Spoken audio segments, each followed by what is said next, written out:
and I have to say that this is preliminary work. I've done a lot of research, not completely found the things that I really wanted to find, but this is a taster, and hopefully I'll get some comments afterwards for some suggestions to work on. But I'll start. The opening of Philip Astley's Circus in England in 1768 is often described as the birth of the modern circus. Ahead lay 2.5 centuries of constant growth and adaptation to taste, techniques, events, and other entertainment venues.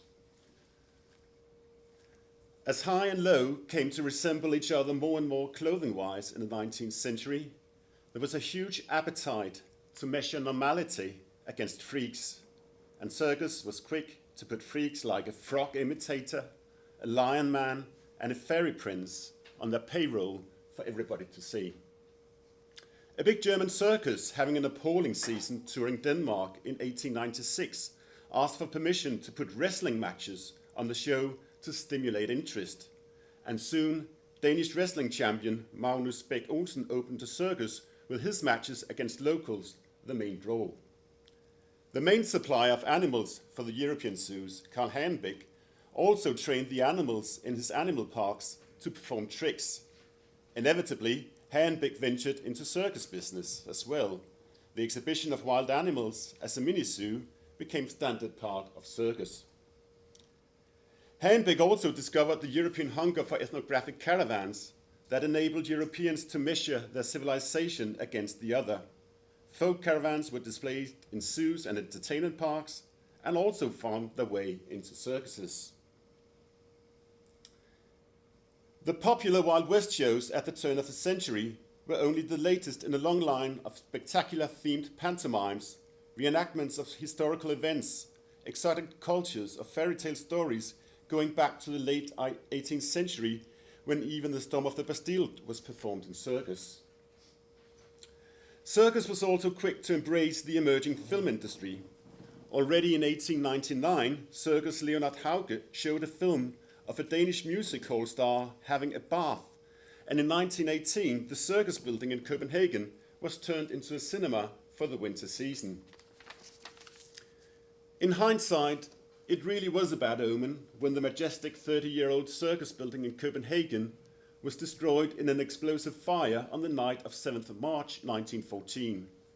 Less than 5 months later, war broke out. How could circus adapt to this? When war broke out, the Danish Circus Mia was performing 350 kilometers north of the Polar Circle. All the foreign artists and crew panicked at the news and left for their native countries, leaving the circus stranded, and other Danish circuses had similar experiences. For the German circuses, the main challenge was to preserve their animal stock. Fodder for the animals was not a wartime priority, and the army's hunger for horsepower was insatiable, so elephants and camels, as well as horses, were used for military service. One way of adapting was to put up pantomimes reenacting modern warfare where animals no longer were dominant. At the same time, the war pantomimes were one way of fulfilling public desire to learn what war at the front actually was like. Pantomimes like the Circus Albert Schumann's East and Western Front shows in Frankfurt were undoubtedly popular with the German government, culminating in a phenomenal end apotheosis that stimulated patriotic feelings. At the same time, colorful, spectacular pantomime fantasy lands became more popular, offering a calming, dreamlike escape from the horrors of war for worn-out soldier wives, soldiers on leave or on treatment, and for the children. And you didn't need animals for these. Another way to cope was to seek refuge in neutral countries. In 1915, Sarasani went to Denmark, and the following years, a Schumann circus and a new Hornbach circus spent the summer season in Denmark, taking it in turns to stay in the circus building. Sarasani arrived with their animal stock intact, as well as 500 artists and crew members. Still, when they needed to revitalize the show over summer, they hired 200 neutral American natives and cowboys for a new Wild West pantomime in 4 acts and paraded through the streets of Copenhagen. The brand new Copenhagen Circus building could not handle the show's stage requirements, so Sarasani brought a 5,000 capacity tent from Germany and put it up outside the city. To lure Copenhageners out there in the cold autumn, the adverts mainly focused on the steam heating of the tent.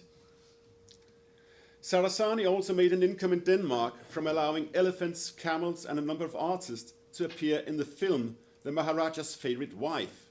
In fact, director Hans-Dosh Sarasani first wore the turban that was to become his trademark in this film. In 1917, the Schumann Circus in Denmark claimed, "There's no circus in Europe that has managed to keep as large a stock of thoroughbred horses as us.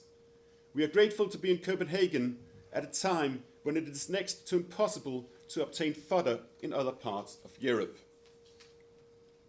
Seeing this, the Henrik Empire bought up a circus traveling in Scandinavia to send as many animals as possible up there to be fed. They still lost money on each show, but it was better than losing the animals altogether. At the end of the war, the Henrik Empire had lost more than 2,000 animals, and the remaining ones were sold to the victors of the war.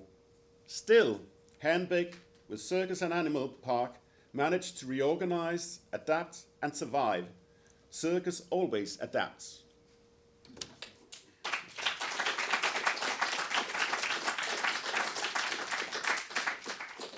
6:20. Oh, well done, that man. Should be like the 147 break when he gets an award. Yeah, you should get an award. Yeah, right. Okay. Yeah, Simon. Just interesting. I mean, to purchase that huge tent and to have it all heated, it must have been absolutely ridiculously expensive. Well, they had a tent down in Germany, but they sent for it to be brought to Denmark. But it must have been expensive. And in the advert, you can see that yesterday 7 degrees in the tent, and they managed to work it up to 13 degrees in the tent. That's the selling point. But it must have been expensive. They were able to do that in 1915. I mean, in Denmark, there was no real shortage till 1917 when the Germans declared the submarine war. Then Denmark's economy became really strained. But until then, you can see, well, it's possible to steam heat it. They would have difficulties in doing that in 1917. And you can also see it become, that's what I tried to get. How did they manage to get fodder at all? I tried to look for it in government subcommittees. How could they allow it when all food was rationed? And they cut down, the pig stock in Denmark went down from 2.5 million to 500,000 because they slaughtered them. We haven't got enough food for our pigs that we export. Why do you keep animals in circus and the zoo? I managed to go through the records of the zoo, and they say although the food becomes much more expensive, they have to pay. They're still allowed to pay to buy it, and with more visitors coming, they do okay. But what I wonder is how do the German circuses manage to be allowed to purchase food in Denmark when the shortage sets in? I mean, that quotation I had, that was just when the shortage started. And I'm looking to find somewhere in the archives, the documents. I think it's a really interesting question. Time for one more question. Yeah. Shen. I was wondering, so you mentioned German circuses going into Denmark. Did they experience any problems in terms of them being suspected of being spies or?